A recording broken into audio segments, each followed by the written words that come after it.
Hello my dear students. आज से हम class 9 chapter 13 surface areas and volumes start कर रहे हैं। ठीक है, सबसे पहले जो यहाँ पर टर्म्स यूज हो रही है उनको समझेंगे। इसके बाद इसके बेसिस पे जो क्वेश्चंस एनसीईआरटी में और आरटी में जो इंपॉर्टेंट क्वेश्चन सीरीज है अपना वो लगाएंगे। ठीक, तो आज का जो हमारा है, आज कीवर्ड स्टार्ट कर रहे हैं। पहले कीवर्ड के अंदर समझते कि होता क्या है, कहते किसे है। ठीक है, तो यहाँ पर देख लेते हैं हम।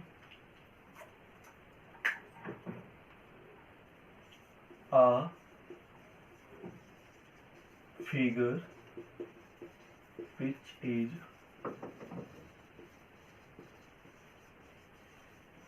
surrounded by 6 rectangles.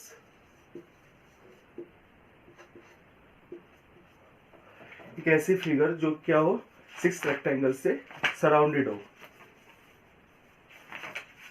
आगे चलिए, कहने का मतलब क्या हुआ। जैसे कि हम कीवर्ड का एक परफेक्ट एग्जांपल उठाए तो आप लोगों को ये दिख रहा होगा। इस यहाँ पर क्या है, अगर मैं जो आगे वाली सरफेस है केवल इसको ही कंसीडर करूँ तो एक ही रेक्टेंगल है। ठीक है, ऐसी इसके बैक साइड है, सेम ऐसी इधर टॉप और बॉटम में।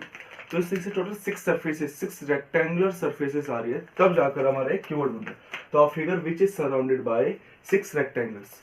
तो 1, इसके बैक साइड में 2, टॉप में बॉटम, टॉप और बॉटम में 3rd 4th 5th और 6th, 6 रेक्टेंगल हो गए। तो ये तो हमने कीवर्ड कि कहते किसे है। इसके बाद अब आगे चले अगर, तो जो कीवर्ड के अपोजिट सरफेसेस होते हैं ना, जो अपोजिट सरफेस होंगे वो कैसे होते हैं, एक तो इक्वल होते हैं, ठीक, और कैसे होते हैं, एक पैरेलल होते हैं। मतलब कि कहने का क्या हुआ कि जो एक कीवर्ड है, इसका ये वाला जो सरफेस है और जिसके अपोजिट में सरफेस है, ये बैक साइड में, ये दोनों कैसे हैं, एक दूसरे के इक्वल है और एक दूसरे के पैरेलल भी होंगे। पैरेलल मींस कभी एक दूसरे को इंटरसेक्ट नहीं करेंगे। आगे चलिए, एक समझते हैं longest road.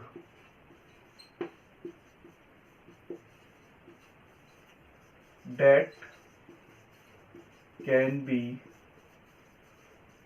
Placed inside a cuboid.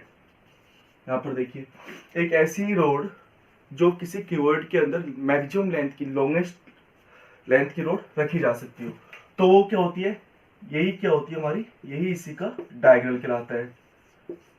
अब डायगोनल किसे कहते हैं, तो किसी कीवर्ड के 2 अपोजिट वर्टिसेस को ज्वाइन करने वाला जो लाइन सेगमेंट होगा वही डायगोनल कहलाएगा। ठीक है, डायगोनल किसे कहते हैं, अ लाइन सेगमेंट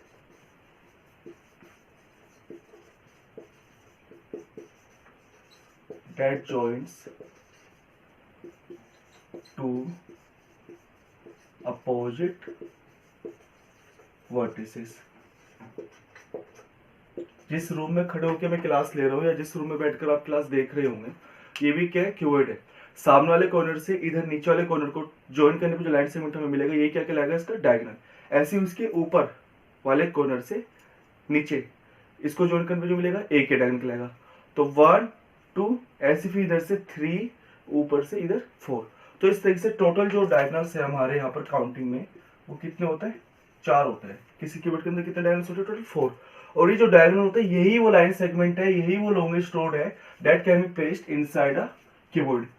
क्वेश्चन में अगर ऐसा पूछा जाए किसी कीवर्ड के अंदर मैक्सिमम लेंथ की रखे जा सकने वाली रोड की लेंथ क्या होगी, तो ये होगी, वो कितनी, डायगोनल की इक्वल होगी इसकी। अब डायगोनल का फॉर्मूला क्या होता है वो हम आगे देखेंगे। इसके बाद आगे चलते हैं, सरफेस। ठीक है, इसके बाद आगे चलते हैं। देखिए, अब ये देखिए, सरफेस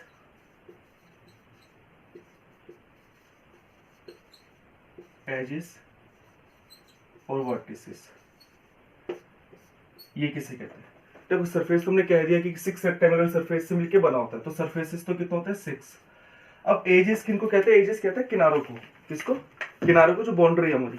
अब जैसे अगर मैं यहाँ पे एजेस का ध्यान दूं तो देखो 1 2 3 4, ऐसे इसके बैक साइड में 5 6 7 और ये 8, फिर ये 9 10 11 12। तो एजेस कितने हो गए, 12। ऐसी वर्टिसेस, वर्टिसेस जो है वर्टेक्स का ही प्लूरल है। वर्टेक्स कहते हैं कॉर्नर को। तो 1 2 3 4 5 6 7 8, तो वर्टेक्स तो कितना हो गया मेरे, 8। वर्टिसेस कितने हो गए 8 और एजेस कितनी हो गई थी 12। एक ये चीज भी हमें पता होनी चाहिए। ये तो हो गया इसका बेसिक। ठीक है, अब इसके चलते हैं फॉर्मूलों पे। चलिए, तो मैं यहाँ पे टर्म्स लिख रहा हूँ, जरा देखना। TSA, CSA और वॉल्यूम। CSA को हम LSA भी कह देते हैं, lateral surface area. Total surface area, curved surface area, lateral surface area, volume. ठीक है, तीनों टर्म्स काफी इंपॉर्टेंट है। हमें ये पता होना चाहिए कि कभी हमें जब क्वेश्चन में पूछा जाए कि सरफेस एरिया फाइंड आउट करो या इसकी cost of manufacturing find out कीजिए, तो ये पता होना चाहिए कि हम यहाँ पर TSA निकाले, CSA निकाले, क्या निकाला जाएगा। ठीक है, तो समझना जरा, मैं आपको एक समझा दूँ एक एग्जाम्पल से। जिस समय कि सिलेंडर दिख रहा है, ठीक है, सिलेंडर जो है ये होलो है और इसका टॉप और बॉटम दोनों क्या कवर्ड है। अगर मैं कहूँ कि इसको मेरे को पूरा पेपर से कवर्ड करना है, उस पेपर की कॉस्ट 1 मीटर स्क्वायर इतने का आता है, तो टोटल कॉस्ट कितनी आ जाएगी। हमें ये समझना होगा कि इसका TSA और LSA CSA होता किस है। ठीक है, देखो TSA जैसे नाम से पता चला टोटल सरफेस एरिया, तो टोटल सरफेस एरिया में क्या होगा, जो आपका एक कर्व्ड पार्ट है इसका एरिया भी इंक्लूड हो जाएगा, प्लस टॉप का जो सर्कुलर पार्ट है ये भी, और जो बॉटम में सर्कुलर पार्ट है ये भी। तो टोटल सरफेस एरिया में हमारा टॉप, बॉटम और कर्व सभी का एरिया इंक्लूड होकर TSA बन जाता है। CSA की अगर हम बात करते हैं तो CSA इसका क्या कहलाएगा, देखिए जरा। CSA अगर मैं इसका टॉप वाला सर्कुलर जो लिड है, ठीक है, इसको हटा दो और जो बॉटम से हटा दो, तो अभी खोखला हो गया बिल्कुल। तो जो अभी ये लेटरल कर्व्ड जो पार्ट है इसका, जो इसका कर्व्ड पार्ट है, इसका जो एरिया निकालेंगे उसी को हम कर्व्ड सरफेस एरिया करेंगे। CSA में टॉप और बॉटम सर्कुलर पार्ट का एरिया इंक्लूड नहीं होता, केवल कर्व्ड पार्ट का ही एरिया इंक्लूड है इसमें। ठीक है, जब इसको हमने क्या नाम दिया, CSA। ठीक है, ऐसे ही अगर मैं क्यूबॉइड की बात करूंगा, क्यूबॉइड में भी क्या होगा, टोटल सरफेस में तो 6 के 6 जो रेक्टेंगुलर सरफेस है इनका एरिया इंक्लूड होगा, पर लेटरल सरफेस एरिया कर्व्ड, असल में हम जो कर्व्ड आर्टिकल्स है, कर्व्ड शेप से उनके यूज करते हैं। LSA जो लेटरल सरफेस एरिया होगा इसका क्या होगा, अगर मैं टॉप और बॉटम इन दोनों रेक्टेंगल को हटा दूं तो अभी क्या हो जाएगा, ये भी होलो हो जाएगा, खोखला हो जाएगा। तो यहाँ से हाथ निकाले, नीचे से हाथ निकल जाएगा ना। तो अब जो इसमें कितने सरफेसेस बचेंगे, 4, 1 2 3 4। तो इन 4 रेक्टेंगुलर सरफेसेस का जो एरिया होगा वही हमारा फिर क्या कहलाएगा, LSA कहलाएगा। तो TSA और LSA में ये मेजर डिफरेंस है। इससे आगे चलते हैं। आगे देखो, TSA पे क्या होता है, हम फाइंड आउट कैसे करेंगे। देखो, जब से यहाँ पे रेक्टेंगल बनाया हमने एक, ठीक है, ये तो एक हो गया, पर ऐसे से कितने रेक्टेंगल्स चाहिए हमें, 6, तभी तो जाके क्या बनेगा, क्यूबॉइड।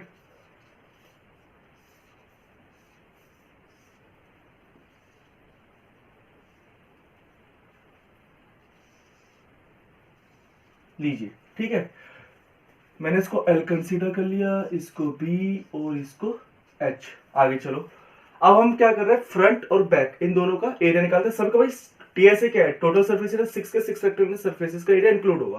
तो जो ये है एरिया ऑफ रेक्टेंगल क्या होता है, L×B। इसी को कंसीडर करते हैं, सभी का एरिया निकाल देंगे। अब इस वाले सरफेस के लिए जो 2 डायमेंशन मेरी आ रही होगी, लेंथ और विड्थ, वो कौन कौन सा है, लेंथ और हाइट, तो इसका एरिया कितना होगा, L×H। और ट्वाइस क्यों करा हमने, क्योंकि जो फ्रंट में सरफेस है वो इसके क्या एक बैक साइड भी है, जो कि हमने क्या पढ़ा था अभी, ऑपोजिट में जो सरफेसेस होते हैं वो इक्वल भी होते हैं और पैरेलल भी होते हैं। ठीक है, फ्रंट और बैक का हो गया ट्वाइस इंटू L×H।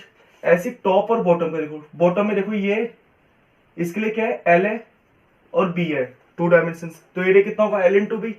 अब अगर ये बॉटम है तो टॉप का भी यही होगा, तो प्लस L×B। पर इसको हमने क्या कर दिया, ट्वाइस कर दिया। क्यों करा ट्वाइस, क्योंकि बॉटम के लिए जो एरिया है वही टॉप के लिए भी होगा, हम दोनों का एरिया साथ के साथ निकालते चल रहे। ऐसी जो लेटरल साइड में पार्ट आ रहा है, इस वाले रेक्टेंगल को देखो, इसलिए जो 2 डायमेंशन है कौन सी है, B और H। एरिया कितना हो जाएगा इसका, B×H। अगर इस वाले का B×H है तो उधर वाले का भी B×H, तो ट्वाइस हो गया ना, तो 2 × B×H। 3 टर्म्स दिख रही होगी, तीनों में क्या कॉमन आ रहा है, 2 हमने बाहर ले लिया, तो क्या बन जाएगा, L×B LB plus B×H BH plus H×L HL। तो twice LB plus BH plus HL, हमारा ये किसका फॉर्मूला आ गया, TSA का फॉर्मूला आ गया। बोलो आई क्या बात समझ।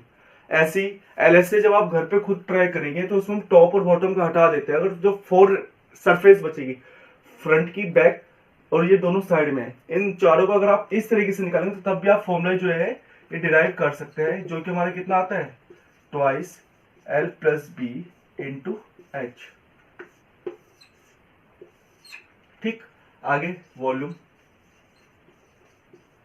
वॉल्यूम क्या होता है इसका, L into B into H। Volume कहते किसे है, जो टोटल किसी भी एक आर्टिस्ट जो 3D फिगर है, क्यूबॉइड जो है 3D है और रेक्टेंगल कैसे होता है हमारा 2D होता है। तो इस पूरे जो क्यूबॉइड है 3D है, इसके अंदर जितनी एयर ऑक्यूपाइड होगी, जितनी इसकी कैपेसिटी होगी, ठीक है, वही इसका क्या कहलाएगा, वॉल्यूम कहलाएगा। तो वॉल्यूम कितना होता है, L into B into H. अब इसका डायगोनल की अगर हम बात करें, जो कि हमने कहा था लॉन्गेस्ट रोड रखे जा रहे हैं, longest road that can be placed in a cuboidal box, तो डायगोनली होता है, जो कि कितना होता है इसका, L का स्क्वायर प्लस बी का स्क्वायर प्लस एच का स्क्वायर। ठीक, इसका आप लोग चाहे तो एक स्क्रीन शॉट भी ले सकते हैं। ये हो गया हमारा कंप्लीट। ठीक है, टीएसए का फॉर्मूला हमने कैसे डिराइव करा, ये आप सभी को लोगों को समझ में आ गया होगा। 2 ब्रैकेट में LB plus BH plus HL आया कहां से, हमने क्या करा, फ्रंट और बैक का निकाला एक बार एरिया, फिर टॉप और बॉटम का निकाला, और साइड दोनों जो रेक्टेंगल सरफेस है इनका निकाला, तीनों को ऐड कर दिया तो हमारे पास ये आ गया।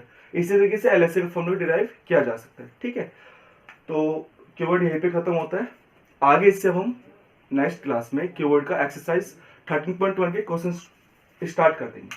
ठीक है, और अगर आपको पसंद आ रही हो तो लाइक सब्सक्राइब शेयर कर सकते हैं, जबरदस्ती कुछ नहीं। ठीक है।